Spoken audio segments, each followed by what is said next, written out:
welcome back into Fox Carolina at Tailgate. Okay, Mr. Sapp, we'll extend the same question that you very correctly said that I wanted to ask Corey. Yeah, my good friend, hey, he's a Gamecock through and through. I respected all of the above. Yes, I thought he was going to dodge that, to be honest with you. But tip of the cap. Yeah, Coach Beamer. So going back to him and his comments and people's reaction to the lack of reaction he had for the loss. I mean, up 10 against a worthy opponent at home, night game, must-win game, and you lose it.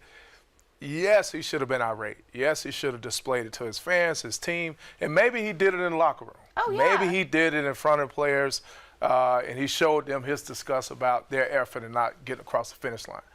But I think when you look at him, when you look at a coach like Steve Spurrier, you compare him to Steve Spurrier, you compare him to Coach Swinney. Those guys have been in that position for a long time, won a lot of games, built programs already, right? And I think you see a coach that is still young, he's still climbing that ladder, he's still developing a program. He don't want to kill his players right now. He don't want to criticize them in that way. And he knows don't them want to beat better them than down. any of us. He knows what that morale is like and what these guys need right now. And so I usually divert to trusting that head coach and what he knows from being inside that locker room. I get as close as anybody can get. You get, as a parent, as close as anybody can get to what that atmosphere is like, and we still have no idea compared to those who are actually standing in that locker room. Yeah, and again, and I equate it to, yes, head coach, you definitely have to know your program and your players. You have to know what motivates them, the messaging that you need to get across when you need to get it across. But sometimes, as a player, former player myself, as a coach currently, and a dad of a player, it's just have to be raw emotion sometimes. You know, you have to give it to guys. You have to give it to your players. You have to display that because, yeah, they need to understand how important things are, the time commitment that goes into these things and preparing for a game and opportunities. Because you have to learn, like anything else, is when opportunity is in front of you, you have to seize it. You can't give up a 10-point lead at home. Yeah. And so I think that's what we're all looking for, and I think their fans especially was looking for a guy to be angry and how he controlled match it. Even a portion of their level of disappointment from that moment. And I don't think he's there yet as a coach with this program. Okay. Now we fast forward 20 years, I think you'll see a different reaction from a coach. Well, so talking about reactions and emotions, Clemson fans this week on Dabo's Monday night radio call-in show talking about frustrations with the 4-2 start. And I think more so how that 4-2 start has happened. They're sharing that frustration. Dabo makes some comments, and he was asked on Tuesday to maybe explain some of those comments about, you know, maybe losing a few more games. This is the pull quote from it. Losing a few more games will lose some more people from the bandwagon. And so he was asked to explain that, and this was his reaction. If you somehow missed it on the national stage this week, this is Dabo Swinney's comment. I don't think anybody's satisfied at being 4-2. We're never satisfied. I mean, you know, it's just kind of where we are, you know, but I assume you're talking about the guy who called in and was, you know, complaining about whoever he works with. And I just, you know, I guess nobody has a sense of humor anymore around here. But that's just kind of the world we live in. But no, our fans are awesome. I mean, 98.5% of our fans are amazing. I mean, I've been here it's my 21st year. So, I mean, literally 98.5% are amazing.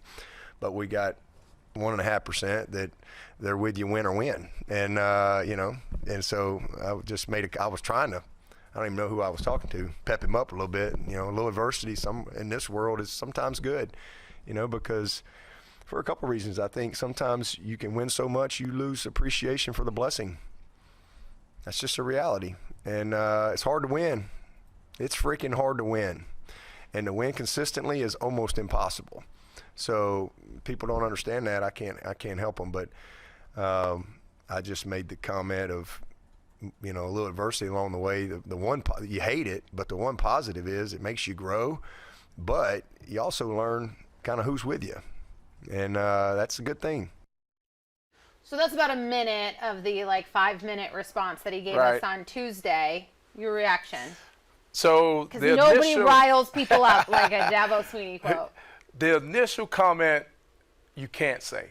And I think if you go back over the last, I don't know, probably 40 years of talk radio and sports radio and call-in shows, most coaches get in trouble when it's call-in shows because you're in the mindset of you're talking to local people, local media, this is going to stay in-house, so you relax a little bit, right? So I thought that initial comment was that. Now, you can think that, but you can't say that. Yeah.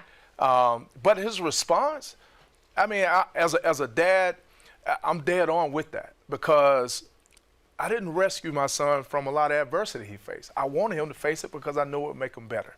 Now, when it comes to a team and it comes to football and what we're all talking about as fans and people that care about this game, let's face it, Clemson has not hit the standard that they are accustomed to and that we're accustomed to. Why haven't they this year? I think it's things that we really overlooked. We do a great job of selling our program there. And the reality is we have a young team. We have young guys in important positions that are playing a lot of snaps that aren't proven yet. And so we're going through that part and that process. But we're still held to the same standard as everybody else, as Clemson passed. Which is we a all go through blessing. it. I think that gets lost in all of this because it's really easy to be like, they're young or, you can't always be at the top or they're, but Right. that's a hard-earned expectation.